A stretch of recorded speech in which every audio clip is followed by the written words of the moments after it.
ಯುಸಿಯ ರಾಜ್ಯಶಾಸ್ತ್ರಕ್ಕೆ ಸಂಬಂಧಿಸಿದಂತಹ ಈಗಾಗಲೇ 6 ಅಧ್ಯಾಯದ ಪ್ರಶ್ನೋತ್ತರಗಳನ್ನು ಕೊಟ್ಟಿದ್ದೇನೆ. ಈ ಒಂದು ವಿಡಿಯೋದಲ್ಲಿ 7ನೇ ಅಧ್ಯಾಯಕ್ಕೆ ಸಂಬಂಧಿಸಿದಂತಹ ಒಂದು ಪ್ರಶ್ನೋತ್ತರಗಳನ್ನು ಈ ಒಂದು ವಿಡಿಯೋದಲ್ಲಿ ನಾವು ನೋಡ್ತಾ ಹೋಗೋಣ. ಮೊದಲನೆಯದಾಗಿ 1 ಅಂಕದ ಪ್ರಶ್ನೆಗಳಲ್ಲಿ ಮೊದಲಿಗೆ ಇರುವಂತಹದ್ದು ಉದಾರೀಕರಣ ಎಂದರೇನು ಅಂತ ಇದೆ. ಆರ್ಥಿಕ ವಲಯವು ಸರ್ಕಾರದ ನಿಯಂತ್ರಣದಿಂದ ಹೆಚ್ಚು ಮುಕ್ತವಾಗಿರುವ ಮತ್ತು ತೆರಿಗೆ ಸುಂಕಗಳಿಂದ ವಿನಾಯಿತಿ ಪಡೆಯುವಂತಹ ಒಂದು ಪ್ರಕ್ರಿಯೆಯೇ ಉದಾರೀಕರಣ. ಇನ್ನು ಲೇಸ್ ಸಫೇರ್ ಎಂದರೇನು ಅಂತ ಇದೆ. ಮುಕ್ತ ವ್ಯಾಪಾರ ನೀತಿ.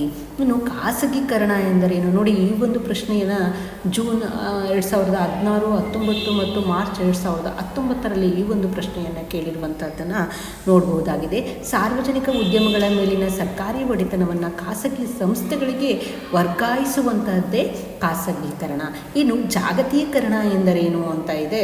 ಈ ಒಂದು ಪ್ರಶ್ನೆಯನ್ನು 2025 ಮತ್ತು 26ನೇ ಸಾಲಿನಲ್ಲಿಯೂ ಕೂಡ ಮಾದರಿ ಪ್ರಶ್ನೆ ಪತ್ರಿಕೆಯಲ್ಲಿ ಕೇಳಿರುವಂಥದ್ದನ್ನು ನೋಡ್ಬೋದು.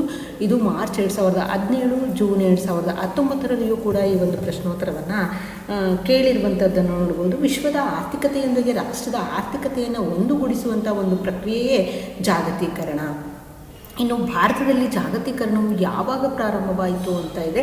ಅದು 1990ರಲ್ಲಿ ಭಾರತದ ಹೊಸ ಆರ್ಥಿಕ ನೀತಿಯೊಂದಿಗೆ ಜಾಗತೀಕರಣವು ಪ್ರಾರಂಭವಾಯಿತು. ಈ ಒಂದು ಪ್ರಶ್ನೆಯನ್ನು ಜೂನ್ 2016 ಹಾಗೆ 18 ಮತ್ತು ಮಾರ್ಚ್ 17ರಲ್ಲಿಯೂ ಕೂಡ ಈ ಒಂದು ಪ್ರಶ್ನೆ ರಿಪೀಟ್ ಆಗಿರುವಂತಹದ್ದನ್ನು ನೋಡ್ಬೋದು. ಆಪ್ತ ಸ್ನೇಹಿ ಬಂಡವಾಳಶಾಹಿ ಎಂದರೇನು ಅಂತ ಇದೆ. ಬಂಡವಾಳಶಾಹಿಗಳು ಮತ್ತು ಸರ್ಕಾರಿ ಅಧಿಕಾರಿ ವರ್ಗದವರ ನಿಕಟ ಸಂಬಂಧದ ಮೂಲಕ ನಡೆಯುವಂತಹ ಒಂದು ಆರ್ಥಿಕ ವ್ಯವಸ್ಥೆಯನ್ನು ಆಪ್ತ ಸ್ನೇಹಿ ಬಂಡವಾಳಶಾಹಿ ಅಂತ ಹೇಳ್ಬಿಟ್ಟು ಕರೀತಾರೆ. ಪ್ರಜಾಸತ್ತಾತ್ಮಕ ಚಳುವಳಿ ಎಂದರೇನು ಅಂತ ಇದೆ. 21ನೇ ಶತಮಾನದಲ್ಲಿ ಆಫ್ರೋ ಏಷಿಯನ್ ರಾಷ್ಟ್ರಗಳಲ್ಲಿ ನಿರಂಕುಶ ಪ್ರಭುತ್ವವನ್ನು ಮತ್ತು ಅಧಿಕಾರಯುಕ್ತ ಸರ್ಕಾರಗಳನ್ನು ಕಿತ್ತೊಗೆಯುವಂತಹ ಹೋರಾಟಕ್ಕೆ ಪ್ರಜಾಸತ್ತಾತ್ಮಕ ಚಳುವಳಿ ಅಂತ ಹೇಳ್ಬಿಟ್ಟು ಕರೀತಾರೆ. ನೇಪಾಳದಲ್ಲಿ ಮಾಗ್ನಾ ಕಾರ್ಟ್ ಅಂತ ಹೇಳ್ಬಿಟ್ಟು ಯಾವುದನ್ನು ಕರೆಯಲಾಗಿದೆ ಅಂದರೆ ಮೇ 18, 2006ರಲ್ಲಿ ಲೋಕತಾಂತ್ರಿಕ ಆಂದೋಲನವು ರಾಜಪ್ರಭುತ್ವವನ್ನು ಅಂತ್ಯಗೊಳಿಸಿ 1990ರಲ್ಲಿ ಸಂವಿಧಾನವನ್ನು ರದ್ದುಗೊಳಿಸಿ ಜನಪದರ ಕಾನೂನುಗಳನ್ನು ಜಾರಿಗೊಳಿಸಿತು. ಇದನ್ನು ನೇಪಾಳದ ಮ್ಯಾಗ್ನಾ ಕಾರ್ಟ್ ಅಂತ ಹೇಳ್ಬಿಟ್ಟು ಕರೀತಾರೆ. ಭೂತಾನ್ನಲ್ಲಿ ಯಾವ ಮಾದರಿ ಸರ್ಕಾರ ಕಾರ್ಯನಿರ್ವಹಿಸ್ತಾರೆ ಅಂದರೆ ಭೂತಾನ್ನಲ್ಲಿ ಬಹುಪಕ್ಷೀಯ ಪ್ರಜಾಪ್ರಭುತ್ವ ಅಸ್ತಿತ್ವದಲ್ಲಿದೆ. ಭೂತಾನ್ನಲ್ಲಿ ಪ್ರಜಾಸತ್ತಾತ್ಮಕ ಚಳುವಳಿ ಪ್ರಾರಂಭವಾಗಲು ಸ್ಫೂರ್ತಿ ಯಾರು ಅಂತಂದರೆ ರಾಮ್ತೋಂಗ್ ಕುನಲಿ ದೊರಜಿ ಎನ್ನುವಂಥದ್ದು. ಭೂತಾನಲ್ಲಿ ಪ್ರಥಮ ಪ್ರಜಾಸತ್ತಾತ್ಮಕ ಚುನಾವಣೆ ಯಾವಾಗ ನಡೆಯುತ್ತೆ ಅಂದರೆ ಮಾರ್ಚ್ 24, 2008ರಲ್ಲಿ. ಭೂತಾನ್ನ ಸಂವಿಧಾನವನ್ನು ಯಾವಾಗ ರಚಿಸಲಾಗುತ್ತೆ ಅಂದರೆ ಅದು 18/7/2007ರಲ್ಲಿ. ಆಫ್ಘಾನಿಸ್ತಾನದಲ್ಲಿ ರಾಷ್ಟ್ರೀಯ ಪ್ರಜಾಸತ್ತಾತ್ಮಕ ಸಭೆಗೆ ಯಾವಾಗ ಚುನಾವಣೆಗಳು ನಡೀತವೆ ಅಂದರೆ ಅದು 2010ರಲ್ಲಿ. ಆಫ್ಘಾನಿಸ್ತಾನದ ಪ್ರಸ್ತುತ ಅಧ್ಯಕ್ಷರನ್ನು ಹೆಸರಿಸಿ ಅಂತ ಕೇಳಿದರೆ ಅದು ಅಶ್ರಫ್ ಘನಿ ಅನ್ನುವಂಥದ್ದು. ಈಜಿಪ್ಟ್ನಲ್ಲಿ ಸಂವಿಧಾನವನ್ನು ಯಾವಾಗ ಜಾರಿಗೊಳಿಸಲಾಯಿತು ಅಂದರೆ ಜನವರಿ 1956ರಲ್ಲಿ ಜಾರಿಗೆ ಗೊಳಿಸ್ತದೆ. ಇನ್ನು ಲಿಬಿಯಾದ ನಿರಂಕುಶಾದಿ ಅಧಿಕಾರವನ್ನು ಹೆಸರಿಸಿ ಅಂತ ಕೇಳಿದರೆ ಅದು ಕರ್ನಲ್ ಗಡಾಫಿ ಅನ್ನುವಂಥದ್ದು. ಲಿಬಿಯಾದಲ್ಲಿ ಪ್ರಜಾಸತ್ತಾತ್ಮಕ ಚಳುವಳಿಗಳು ಯಾವಾಗ ಪ್ರಾರಂಭವಾಯಿತು ಅಂದರೆ ಅದು 27/2/2011ರಲ್ಲಿ. ಸಿರಿಯಾ ದೇಶವು ಫ್ರಾನ್ಸ್ನಿಂದ ಯಾವಾಗ ಮುಕ್ತಿ ಪಡೆಯಿತು ಅಂದರೆ ಅದು 1946ರಲ್ಲಿ. ಸಿರಿಯಾದ ಪ್ರಸ್ತುತ ಅಧ್ಯಕ್ಷರನ್ನು ಹೆಸರಿಸಿ ಅಂತ ಇದೆ. ಅದು ಬಸರ್ ಅಲಿ ಅಸದ್ ಅನ್ನುವಂಥದ್ದು. ಇನ್ನು 2 ಅಂಕದ ಪ್ರಶ್ನೋತ್ತರಗಳನ್ನು ನೋಡೋಣ. ಉದಾರೀಕರಣ ಅರ್ಥವನ್ನು ಬರೆಯಿರಿ ಅಂತ ಕೇಳಿದರೆ 18ನೇ ಶತಮಾನದಲ್ಲಿ ಬ್ರಿಟನ್ನಂತಹ ಮುಕ್ತ ವ್ಯಾಪಾರ ನೀತಿಯನ್ನು ಉದಾರೀಕರಣದ ಮೂಲಕ ಅಂತ ಹೇಳ್ಬಿಟ್ಟು ಗುರುತಿಸಲಾಗಿದೆ. ಅದರ ಪ್ರಕಾರ ಆರ್ಥಿಕ ಅಭಿವೃದ್ಧಿಯನ್ನು ಉತ್ತೇಜಿಸಲು ಕೆಲವು ನಿಯಂತ್ರಣಗಳನ್ನು ತೆಗೆದುಹಾಕುವ ನೀತಿಯಾಗಿದೆ. IMF ಅನ್ನು ವಿಸ್ತರಿಸಿ ಅಂತ ಕೇಳಿದರೆ ಇಂಟರ್ನ್ಯಾಷನಲ್ ಮಾನಿಟರಿ ಫಂಡ್ ಅಂತ ಅಂದ್ಬಿಟ್ಟು ಅಂದರೆ ಅಂತಾರಾಷ್ಟ್ರೀಯ ಹಣಕಾಸು ಸಂಸ್ಥೆ. ನವ ಉದಾರವಾದಿ ಚಿಂತನೆಗಳೆಂದು ಯಾವುದನ್ನು ಕರೆಯಲಾಗುತ್ತೆ ಅಂದರೆ ಅಂತಾರಾಷ್ಟ್ರೀಯ ವ್ಯಾಪಾರದಲ್ಲಿ ಮುಕ್ತ ಮಾರುಕಟ್ಟೆ ಕಠಿಣ ನೀತಿಗಳನ್ನು ಸಡಿಲವನ್ನು ಗೊಳಿಸುವಂತಹದ್ದಾಗಿದೆ. ಖಾಸಗೀಕರಣಕ್ಕೆ ಒತ್ತು ನೀಡುವಂತಹದ್ದು, ಎರಡು ಸುಧಾರಣೆ ಮತ್ತು ಹಣದುಬ್ಬರದ ಕಡಿಮೆ ಮಾಡುವಂತಹ ಅಂಶಗಳಿಗೆ ನವ ಉದಾರವಾದಿ ಚಿಂತನೆಗಳು ಅಂತ ಹೇಳ್ಬಿಟ್ಟು ಕರೆಯಲಾಗುತ್ತೆ. ಯಾವ ದೇಶದಲ್ಲಿ ಮತ್ತು ಯಾವಾಗ ಖಾಸಗೀಕರಣ ಪ್ರಾರಂಭವಾಯಿತು ಅಂದರೆ ಅದು 1980ರಲ್ಲಿ ಬ್ರಿಟನ್ ಮತ್ತು ಅಮೇರಿಕಾದಲ್ಲಿ ಖಾಸಗೀಕರಣವು ಪ್ರಾರಂಭವಾಯಿತು.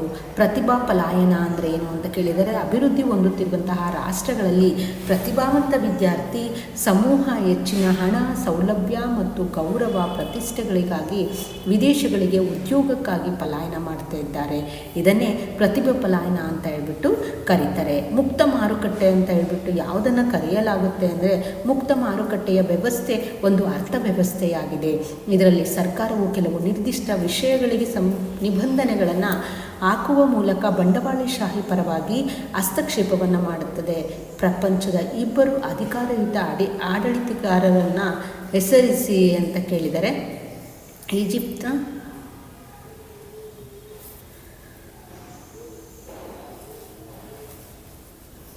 ಲೋಕತಾಂತ್ರಿಕ ದಿನವನ್ನು ನೇಪಾಳದಲ್ಲಿ ಏಕೆ ಆಚರಿಸಲಾಗುತ್ತದೆ ಅಂತ ಕೇಳಿದರೆ, ಮೇ 18, 2006ರಲ್ಲಿ ಲೋಕತಾಂತ್ರಿಕ ಆಂದೋಲನವು ರಾಜಪ್ರಭುತ್ವವನ್ನು ಅಂತ್ಯಗೊಳಿಸಿ ಮತ್ತು 1990ರ ಸಂವಿಧಾನ ರದ್ದುಗೊಳಿಸಿ ಜನಪರ ಕಾನೂನುಗಳಿಗೆ ಮಾನ್ಯತೆಯನ್ನು ನೀಡಿ ಜಾರಿಗೊಳಿಸಿದಂತಹ ದಿನದ ಸ್ಮರಣಾರ್ಥ ಮತ್ತು ಪ್ರಧಾನಮಂತ್ರಿ ಕೊಯ್ರಾಲಾ ಪ್ರಕಾರ ಇದು ನೇಪಾಳಿಯರ ಭಾವನೆಯನ್ನು ಪ್ರತಿನಿಧಿಸುತ್ತದೆ. ಆದ್ದರಿಂದ ಮೇ 18ರ ದಿನವನ್ನು ಲೋಕತಾಂತ್ರಿಕ ದಿನ ಅಂತ ಹೇಳ್ಬಿಟ್ಟು ಕರೆಯಲಾಗುತ್ತೆ. ನೇಪಾಳದ ಮೊದಲ ಅಧ್ಯಕ್ಷ ಮತ್ತು ಪ್ರಧಾನಿಯನ್ನು ಹೆಸರಿಸಿ ಅಂತ ಕೇಳಿದರೆ, ನೇಪಾಳದ ಮೊದಲ ಅಧ್ಯಕ್ಷರು ರಾಮ್ಬಾಮ್ ಯಾದವ್, ನೇಪಾಳದ ಮೊದಲ ಪ್ರಧಾನಿ ಪುಷ್ಪಾ ಕಮಲ್ ದಹಾಲ್. ಭೂತಾನ್ ಸಂವಿಧಾನದ ಬಗ್ಗೆ ಬರೆಯಿರಿ ಅಂತ ಕೇಳಿದರೆ, ಭೂತಾನ್ ಸಂವಿಧಾನ ದಿನಾಂಕ 18/7/2007ರಿಂದ ಜಾರಿಗೆ ತರಲಾಯಿತು. ಇದು ರಾಜನಿಗೆ ಹೆಚ್ಚಿನ ಅಧಿಕಾರ ನೀಡಿದ್ದು, ಸಂವಿಧಾನದ 2ನೇ ವಿಧಿಯನ್ವಯ ಸಂವಿಧಾನದ ಯಾವುದೇ ತಿದ್ದುಪಡಿ ಮಾಡುವ ಅಧಿಕಾರ ಸಂಸತ್ತಿಗೆ ಇರುವುದಿಲ್ಲ ಅಂತ ಹೇಳ್ಬಿಟ್ಟು ಸ್ಪಷ್ಟಪಡಿಸ್ತಾರೆ.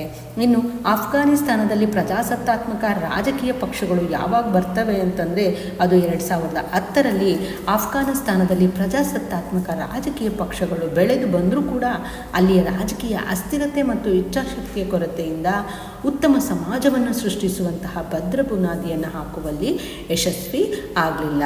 ಇನ್ನು ಈಜಿಪ್ಟ್ ಸಂವಿಧಾನವನ್ನು ಯಾರು ರದ್ದುಪಡಿಸ್ತಾರೆ ಮತ್ತು ಯಾವಾಗ ಅಂತ ಇದೆ, ಈಜಿಪ್ಟ್ನ ಜನರಲ್ ಅಬ್ದುಲ್ ಫದರ್ ಅಲಿಯವರು ಹಾಲಿ ಅಧ್ಯಕ್ಷ ಮೊಹಮ್ಮದ್ ಮುರ್ಸಿಯವರನ್ನು ಅಧಿಕಾರದಿಂದ ಇಳಿಸಿ ಅಸ್ತಿತ್ವದಲ್ಲಿದ್ದಂತಹ ಸಂವಿಧಾನವನ್ನು ಜೂನ್ 2013ರಲ್ಲಿ ರದ್ದುಗೊಳಿಸಿದರು.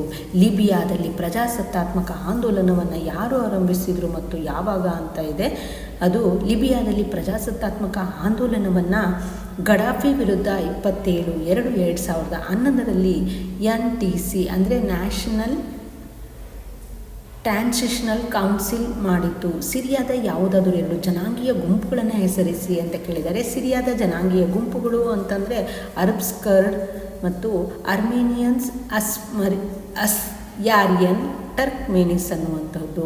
ಸಿರಿಯಾದಲ್ಲಿ ಪ್ರಜಾಸತ್ತಾತ್ಮಕ ಚಳುವಳಿಯ ಯಾವುದಾದರೂ 2 ಉದ್ದೇಶಗಳನ್ನು ತಿಳಿಸಿ ಅಂತ ಕೇಳಿದರೆ, ಅವು 1963ರಿಂದ ಅಸ್ತಿತ್ವದಲ್ಲಿದ್ದಂತಹ ಮಿಲಿಟರಿ ಸರ್ವಾಧಿಕಾರಿ ಆಳ್ವಿಕೆಯನ್ನು ರದ್ದುಪಡಿಸುವುದು ಮತ್ತು ಹಳೆಯ ಕಾನೂನಿನಲ್ಲಿದ್ದಂತಹ ರಾಜ್ಯದಲ್ಲಿ ತುರ್ತು ಪರಿಸ್ಥಿತಿಯನ್ನು ರದ್ದುಪಡಿಸುವುದು. ಹಾಗೆ ವಾತ ಪಕ್ಷದ ಆಳ್ವಿಕೆಯಲ್ಲಿ ರದ್ದುಪಡಿಸುವಂತಹದ್ದು, ಬಹುಪಕ್ಷಗಳ ಮುಕ್ತ ಚುನಾವಣೆಯ ಮೂಲಕ ಅಧಿಕಾರದ ವರ್ಗಾವಣೆ, ಉದಾರತ ಪ್ರಜಾಪ್ರಭುತ್ವ ತತ್ವಗಳಿಗೆ ಅನುಗುಣವಾಗಿ ಸರ್ಕಾರವನ್ನು ರಚಿಸುವಂತಹದ್ದು. ಇನ್ನು 5 ಅಂಕದ ಪ್ರಶ್ನೋತ್ತರಗಳನ್ನು ನೋಡೋಣ. ಕೆಳಗಿನ ಪ್ರತಿಯೊಂದು ಪ್ರಶ್ನೆಗಳಿಗೂ ಕೂಡ 15ರಿಂದ 20 ವಾಕ್ಯಗಳಲ್ಲಿ ಉತ್ತರಿಸಿ ಅಂತ ಕೇಳಿದರೆ, ನೋಡಿ ಈ ಒಂದು ಪ್ರಶ್ನೆ ವೆರಿ ಇಂಪಾರ್ಟೆಂಟ್ ಆಗಿರುವಂಥದ್ದು. ಯಾಕೆಂದರೆ ಇದು ಮಾರ್ಚ್ 2017, 18, 15 ಮತ್ತು 19ರಲ್ಲಿ ಈ ಒಂದು ಪ್ರಶ್ನೆ ರಿಪೀಟ್ ಆಗಿರುವಂತಹದ್ದನ್ನು ನೋಡಬಹುದಾಗಿದೆ. ಹಾಗಿದ್ರೆ ಪ್ರಶ್ನೆ, ಉದಾರೀಕರಣದ ಅರ್ಥ ಮತ್ತು ಪ್ರಾಮುಖ್ಯತೆಯನ್ನು ವಿವರಿಸಿ ಅಂತ ಕೇಳಿದರೆ, ಆರ್ಥಿಕ ಅಭಿವೃದ್ಧಿಯನ್ನು ಉತ್ತೇಜಿಸಲು ಕೆಲವು ನಿಯಂತ್ರಣಗಳನ್ನು ತೆಗೆದುಹಾಕುವಂಥದ್ದೇ ಉದಾರೀಕರಣ. ಪ್ರಾಮುಖ್ಯತೆಯನ್ನು ನೋಡೋದಾದರೆ, ಗ್ರಾಹಕ ಸ್ನೇಹಿ ಸರ್ಕಾರದ ನೀತಿಗಳಿಂದ ಮುಕ್ತ ಪೈಪೋಟಿಯನ್ನು ಉತ್ತೇಜಿಸ್ತದೆ, ವಿಶ್ವ ಉದ್ಯಮಗಳ ದರ್ಜೆಯನ್ನು ಉತ್ತೇಜಿಸ್ತದೆ, ಖಾಸಗಿ ಹೂಡಿಕೆದಾರರ ಸಂಸ್ಥೆಗಳನ್ನು ಉನ್ನತೀಕರಿಸ್ತದೆ, ಆರ್ಥಿಕ ಪ್ರಗತಿಯನ್ನು ಸಾಧಿಸ್ತದೆ, ತಾಂತ್ರಿಕ ಜ್ಞಾನವನ್ನು ಆಧುನಿಕತೆಗೆ ಉನ್ನತೀಕರಿಸ್ತದೆ.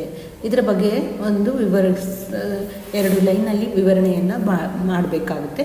ಉದಾರೀಕರಣದ ರಾಜಕೀಯ ಪರಿಣಾಮಗಳನ್ನು ವಿವರಿಸಿ ಅಂತ ಕೇಳಿದರೆ, ಉದಾರೀಕರಣದ ರಾಜಕೀಯ ಪರಿಣಾಮಗಳು ಈ ಕೆಳಕಂಡಂತಿವೆ. ಬೌದ್ಧಿಕ ಪಲಾಯನ, ಕಾರ್ಮಿಕರ ಅವಲಂಬನೆ ಕಡಿಮೆ ಆಗ್ತದೆ, ಪರಿಸರ ವಿನಾಶ ಹೆಚ್ಚಾಗ್ತದೆ, ಹಾಗೆ ಅಗತ್ಯ ವಸ್ತುಗಳ ಬೆಲೆಗಳ ನಿಯಂತ್ರಣವಾಗುತ್ತದೆ, ಜನಸಾಮಾನ್ಯರ ಮೇಲೆ ದುಷ್ಪರಿಣಾಮ ಬೀರುತ್ತೆ, ಹಾಗೆ ಹಣಕಾಸಿನ ಅಸ್ಥಿರತೆ. ಇವುಗಳ ಬಗ್ಗೆ ಸಂಕ್ಷಿಪ್ತವಾಗಿ ವಿವರಣೆಯನ್ನು ಬರೀಬೇಕು. ಇನ್ನು ಖಾಸಗೀಕರಣ ಅಂದರೇನು, ಅದರ ಮಹತ್ವವನ್ನು ವಿವರಿಸಿ ಅಂತ ಕೇಳಿದರೆ, ಖಾಸಗೀಕರಣ ಅಂದರೆ ಸರ್ಕಾರಿ ಸ್ವಾಮ್ಯದಲ್ಲಿರುವಂತಹ ಕೈಗಾರಿಕಾ ಸಂಸ್ಥೆಗಳನ್ನು ಖಾಸಗಿಯವರ ನಿಯಂತ್ರಣಕ್ಕೆ ನೀಡುವಂತಹದ್ದಾಗಿದೆ. ಪ್ರಾಮುಖ್ಯತೆಗಳನ್ನು ನೋಡೋದಾದರೆ, ಹೊಸ ಉದ್ಯಮಗಳನ್ನು ಪ್ರೋತ್ಸಾಹಿಸ್ತದೆ, ಸಾಮರ್ಥ್ಯವನ್ನು ಹೆಚ್ಚಿಸ್ತದೆ, ಕಾರ್ಯದಕ್ಷತೆಯನ್ನು ಉಂಟು ಮಾಡುತ್ತೆ, ವಿನೂತನ ಯೋಜನೆಗಳನ್ನು ರೂಪಿಸುತ್ತೆ, ಗುರಿಯನ್ನು ಹೊಂದಿರುತ್ತೆ, ಬಂಡವಾಳ ಹೂಡುತ್ತೆ, ಹಾಗೆ ಏಕಸ್ವಾಮ್ಯತೆ ಉಳುತ್ತೆ. ಈ ಎಲ್ಲ 7 ಅಂಶಗಳನ್ನು ಕುರಿತು ವಿವರಣೆಯನ್ನು ಬರಿಬೇಕಾಗುತ್ತೆ ಅಂತ ಇದೆ. ಖಾಸಗೀಕರಣದ ರಾಜಕೀಯ ಪರಿಣಾಮಗಳು ಕೆಳಕಂಡಂತಿವೆ. ಸಂಪತ್ತಿನ ಕೇಂದ್ರೀಕರಣ. ನೋಡಿ, ಈ ಒಂದು ಪ್ರಶ್ನೆ 2015 ಮತ್ತು 2017ರಲ್ಲಿ ಕೇಳಿರುವಂತಹ ಪ್ರಶ್ನೆ. ಅಧಿಕ ಲಾಭ, ಸ್ಥಳೀಯ ಕೈಗಾರಿಕೆಗಳು ಮುಚ್ಚುತ್ತವೆ, ಹಾಗೆ ರಾಷ್ಟ್ರೀಯ ಹಿತಾಸಕ್ತಿಗೆ ಧಕ್ಕೆಯನ್ನು ಉಂಟು ಮಾಡುತ್ತೆ, ಸೇವಾ ಮನೋಭಾವ ಕಡಿಮೆ ಆಗುತ್ತೆ, ಉದ್ಯೋಗದ ಭದ್ರತೆ ಇರೋದಿಲ್ಲ, ಸಾರ್ವಭೌಮತ್ವಕ್ಕೆ ಧಕ್ಕೆ. ಈ 7 ಅಂಶಗಳನ್ನು ಕುರಿತು 2 ಅಥವಾ 3 ಲೈನಲ್ಲಿ ವಿವರಣೆಯನ್ನು ಮಾಡಬೇಕಾಗುತ್ತೆ. ಇನ್ನು ಜಾಗತೀಕರಣದ ಅರ್ಥ ಮತ್ತು ಪ್ರಾಮುಖ್ಯತೆಯನ್ನು ವಿವರಿಸಿ ಅಂತ ಕೇಳಿದರೆ, ಜಾಗತೀಕರಣ ಅಂತಂದರೆ ವಿಶ್ವದ ಆರ್ಥಿಕತೆಯೊಂದಿಗೆ ಆರ್ಥಿಕತೆಯನ್ನು ಒಂದುಗೂಡಿಸುವಂತಹ ಒಂದು ಪ್ರಕ್ರಿಯೆ ಜಾಗತೀಕರಣದ ಅರ್ಥ ಅಂತ ಹೇಳ್ಬಿಟ್ಟು, ಜಾಗತೀಕರಣದ ಪ್ರಾಮುಖ್ಯತೆಯನ್ನು ನೋಡೋದಾದರೆ ಸಾಮರ್ಥ್ಯ, ಉನ್ನತೀಕರಣಗೊಂಡ ತಂತ್ರಜ್ಞಾನದ ಬಳಕೆ, ವಿಶ್ವಗ್ರಾಮ, ಉದ್ಯೋಗಿಗಳ ಮುಕ್ತ ಸಂಚಾರ, ವಿಶ್ವದ ಸ್ಪರ್ಧೆಗೆ ಅವಕಾಶ, ಹೊರಗುತ್ತಿಗೆ, ಮಾನವ ಸಂಪನ್ಮೂಲ ಬಳಕೆ.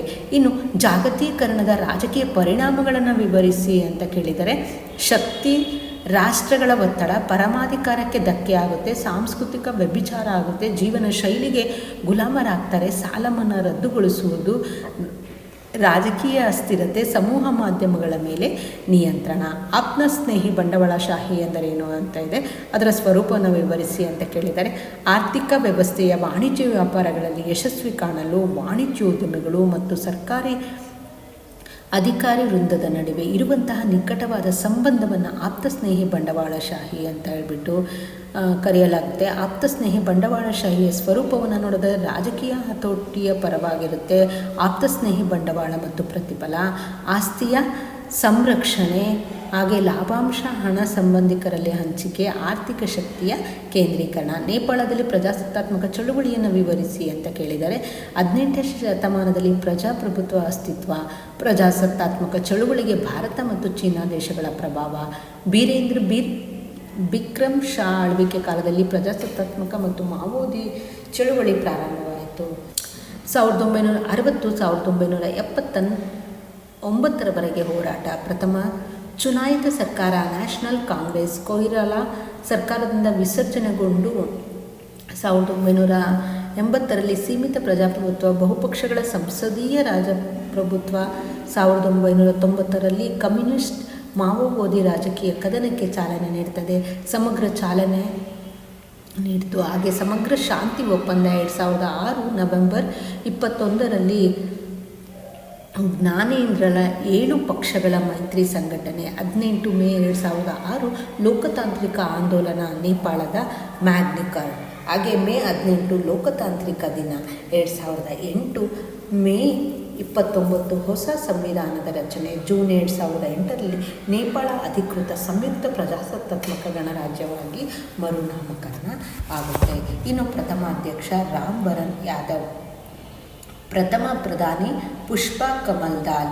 ಇನ್ನು ಭೂತಾನ್ನಲ್ಲಿ ನಡೆದ ಪ್ರಜಾಸತ್ತಾತ್ಮಕ ಚಳುವಳಿಯನ್ನು ವಿವರಿಸಿ ಅಂತ ಕೇಳಿದರೆ, 1950 ಭೂತಾನ್ ದೇಶವು ನಿರಂಕುಶ ರಾಜಪ್ರಭುತ್ವದಿಂದ ಬಹುಪಕ್ಷೀಯ ಪ್ರಜಾಪ್ರಭುತ್ವಕ್ಕೆ ಬದಲಾವಣೆಗೊಂಡಿದೆ. 1972 ಜಿಗ್ಮೆ ಸಯೆ ವಾಂಗ್ಚುಕ್ ಅಧಿಕಾರದ ವಿರುದ್ಧ ಜನರ ಶಾಂತಿಯುತ ಹೋರಾಟ 1990ರಲ್ಲಿ ಎಸ್.ಕೆ.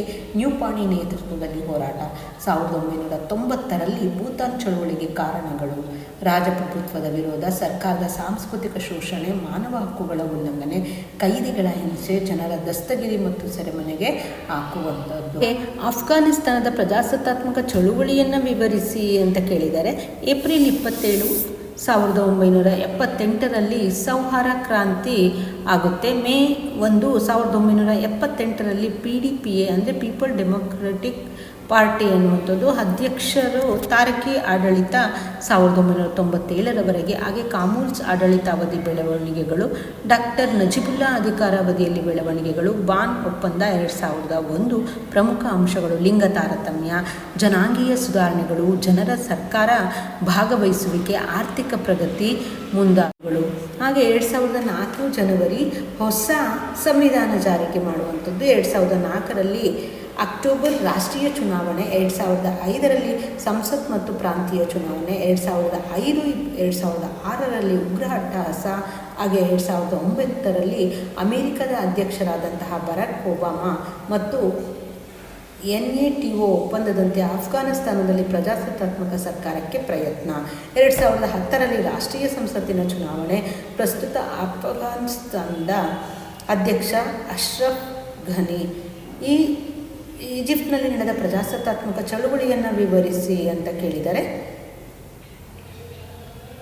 ಅದರ ಬಗ್ಗೆ. ಈಜಿಪ್ಟ್ನಲ್ಲಿ ಏಪ್ರಿಲ್ 1923ರವರೆಗೆ ರಾಜಪ್ರಭುತ್ವ ಅಸ್ತಿತ್ವದಲ್ಲಿತ್ತು. ರಾಜಪ್ರಭುತ್ವ ತನ್ನ ನಿಯಂತ್ರಣವನ್ನು ಕಳೆದುಕೊಂಡಂತೆ ಹೊಸ ಸಂವಿಧಾನೇತರ ಸರ್ಕಾರ ರಚನೆಗೆ 3 ಹಂತದ ರಾಜಕೀಯ ಬೆಳವಣಿಗೆ ಆರಂಭಗೊಂಡು ಮೊದಲನೆಯ ಹಂತ 1956ರಲ್ಲಿ ಹೊಸ ಸಂವಿಧಾನ ಜಾರಿಯಾಯಿತು. ಗಾಮೂಲ್ ಅಬ್ದಲ್ ನಾಸಿರ್ ಅಧಿಕೃತವಾಗಿ ಅಧ್ಯಕ್ಷರಾಗಿ ಅಧಿಕಾರವನ್ನು ಸ್ವೀಕರಿಸ್ತಾರೆ. ಬದಲಾವಣೆಯ ಎರಡನೆಯ ಹಂತ 2011ರಲ್ಲಿ ಪ್ರಜಾಪ್ರಭುತ್ವದ ಅಲೆ ಆರಂಭ ಮತ್ತು ಪ್ರಜಾಸತ್ತಾತ್ಮಕ ಸರ್ಕಾರದ ಅಸ್ತಿತ್ವಕ್ಕೆ ಹೋರಾಟವನ್ನು ಮಾಡುವಂತಹದ್ದು. ಹಾಗೆ ಮತ್ತು ಬದಲಾವಣೆಯ 3ನೆಯ ಹಂತ ಮೊಹಮ್ಮದ್ ಮುರ್ಸಿ ಅಧಿಕಾರ ಅಂತ್ಯ ಮತ್ತು ಹೊಸ ಸರ್ಕಾರ ಜಾರಿ.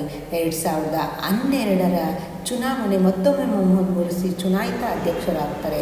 ಈಜಿಪ್ಟ್ನಲ್ಲಿ ಮತ್ತೆ ಮಿಲಿಟರಿ ದಂಗೆ. 2011ರಲ್ಲಿ ಈಜಿಪ್ಟ್ ಗಣರಾಜ್ಯವಾದಿ ಮತ್ತು ಅರೆ ಅಧ್ಯಕ್ಷೀಯ ಪದ್ಧತಿಯ ಸರ್ಕಾರಕ್ಕೆ ಮಾನ್ಯತೆ. ಹೊನ್ನ ಮುಬಾರಕ್ ರಾಜೀನಾಮೆ ನೀಡ್ತಾರೆ. ಸಂಸತ್ ಮತ್ತು ಸಂವಿಧಾನವನ್ನು ಮಿಲಿಟರಿ ಆಡಳಿತ ರದ್ದುಪಡಿಸಿತು. ಹಂಗಾಮಿ ಅಧ್ಯಕ್ಷರಾಗಿ ಆದಿ ಮನ್ಸೂರ್ ಆಡಳಿತ. ಈಜಿಪ್ಟ್ನಲ್ಲಿ ಹೊಸ ಪ್ರಜಾಪ್ರಭುತ್ವ ಸರ್ಕಾರದ ಸಂವಿಧಾನಾತ್ಮಕ ಸರ್ಕಾರದ ಅವಶ್ಯಕತೆ ಇದೆ. ಇನ್ನು ಲಿಬಿಯಾದಲ್ಲಿ ಪ್ರಜಾಸತ್ತಾತ್ಮಕ ಚಳುವಳಿಯನ್ನು ವಿವರಿಸಿ ಅಂತ ಕೇಳಿದರೆ, ಲಿಬಿಯಾ ಒಂದು ಅರಬ್ ರಾಷ್ಟ್ರ. 24 ಡಿಸೆಂಬರ್ 1951ರಲ್ಲಿ ಸ್ವತಂತ್ರವಾಯಿತು. ದೊರೆ ಏಡ್ರಿಸ್ ಲಿಬಿಯಾದ ಸಂವಿಧಾನಾತ್ಮಕ ಮತ್ತು ಆನುವಂಶಿಕ ರಾಜಪ್ರಭುತ್ವದ ಅರಸನಾಗಿದ್ದು, ಕರ್ನಲ್ ಗಡಾಫಿ ದಾಳಿ 2011ರವರೆಗೆ ಈತನ ಆಡಳಿತ ನಡೆಯಿತು. ಇನ್ನು NTC ಅಂದರೆ ನ್ಯಾಷನಲ್ ಟ್ರಾನ್ಸಿಷನಲ್ ಕೌನ್ಸಿಲ್ ಅಸ್ತಿತ್ವಕ್ಕೆ ಬರುತ್ತೆ. ಇದು ಗಡಾಫಿ ವಿರುದ್ಧ 27/2/2011ರಲ್ಲಿ ಹೋರಾಟ ಆರಂಭ ಆಯಿತು. ಬಹುಪಕ್ಷ ಪದ್ಧತಿ ಜಾರಿಗೆ ತಂತು. 2011ರಲ್ಲಿ ಹಂಗಾಮಿ ಸರ್ಕಾರದ ಸ್ಥಾಪನೆ ಆಯಿತು. NTC ಅಧಿಕಾರ ಪಡೆಯಿತು. ಮಿಲಿಟರಿ ಆಳ್ವಿಕೆಯಿಂದ 2012 ಅಕ್ಟೋಬರ್ 23 ಲಿಬಿಯಾ ಸ್ವಾತಂತ್ರ್ಯದ ಘೋಷಣೆ ಆಯಿತು. ಇನ್ನು GNS ಅಂದರೆ ಜರ್ನಲ್ ನ್ಯಾಷನಲ್ ಕಾಂಗ್ರೆಸ್ ಚುನಾವಣೆ ನಡೆದು NTC ಹಂಗಾಮಿ ಸರ್ಕಾರವನ್ನು ವರ್ಗಾಯಿಸಲಾಯಿತು. GNC ಬಹುಮುಖ್ಯ ಜವಾಬ್ದಾರಿ ಜನಮತ ಗಣನೆ ಮೂಲಕ ಸಂವಿಧಾನವನ್ನು ರಚಿಸುವುದು. ಇದು ಲಿಬಿಯಾದಲ್ಲಿ ಪ್ರಜಾಪ್ರಭುತ್ವದ ಸರ್ಕಾರ ಸ್ಥಾಪನೆಗೆ ಭದ್ರವಾದ ಬುನಾದಿ ಆಯಿತು. ಸಿರಿಯಾದಲ್ಲಿ ಪ್ರಜಾಸತ್ತಾತ್ಮಕ ಚಳುವಳಿಯನ್ನು ವಿವರಿಸಿ ಅಂತ ಇದೆ. ಸಿರಿಯಾದ ಬಹುಜನಾಂಗೀಯ ಗುಂಪುಗಳು ಅಂದರೆ ಅರಬ್ ಕರ್ಡ್, ಅರ್ಮೇನಿಯನ್, ಅಸ್ಯಾರಿಯನ್, ಟರ್ಕ್ಮೇನಿಸ್ ಅನ್ನುವಂಥದ್ದು. 1946ರಲ್ಲಿ ಫ್ರಾನ್ಸ್ ದೇಶದಿಂದ ಮುಕ್ತಿಗೊಳಿಸಿ ತನ್ನದೇ ಆದ ಸ್ವತಂತ್ರ ಸಂವಿಧಾನ ಗಣತಂತ್ರ ಪ್ರಜಾಪ್ರಭುತ್ವವನ್ನು ಸ್ಥಾಪಿಸಲಾಯಿತು. ಬಾತ್ ಪಕ್ಷದ ದಂಗೆ 1963, ಏಕಪಕ್ಷದ ಪ್ರಾಬಲ್ಯ ಮತ್ತು ಸರ್ವಾಧಿಕಾರತ್ವದ ಧೋರಣೆ.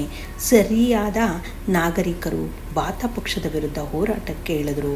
ಸಿರಿಯಾದ ಪ್ರಜಾಸತ್ತಾತ್ಮಕ ಚಳುವಳಿಯ ಉದ್ದೇಶಗಳು 1963ರಿಂದ ಅಸ್ತಿತ್ವದಲ್ಲಿದ್ದಂತಹ ಮಿಲಿಟರಿ ಸರ್ವಾಧಿಕಾರಿ ಆಳ್ವಿಕೆಯನ್ನು ರದ್ದುಪಡಿಸುವುದು, ಹಳೆಯ ಕಾನೂನಿನಲ್ಲಿ ರಾಜ್ಯದ ತುರ್ತು ಪರಿಸ್ಥಿತಿಯನ್ನು ರದ್ದುಪಡಿಸುವಂಥದ್ದು, ಬಾತಾ ಪಕ್ಷದ ಆಳ್ವಿಕೆ ರದ್ದುಪಡಿಸುವಂಥದ್ದು, ಬಹುಪಕ್ಷಗಳು ಮುಕ್ತ ಚುನಾವಣೆಯ ಮೂಲಕ ಅಧಿಕಾರದ ವರ್ಗಾವಣೆ, ಉದಾರತಾ ಪ್ರಜಾಪ್ರಭುತ್ವ ತತ್ವಗಳಿಗೆ ಅನುಗುಣವಾಗಿ ಸರ್ಕಾರ ರಚಿಸುವುದು, 2012 ಮೇ 7 ಸಂಸತ್ ಚುನಾವಣೆ, ಪ್ರಚಂಡ ಬಹುಮತದಿಂದ ಬಾತಾ ಪಕ್ಷ ಮತ್ತೆ ಅಧಿಕಾರ ಪಡೆದುಕೊಂಡಿತು.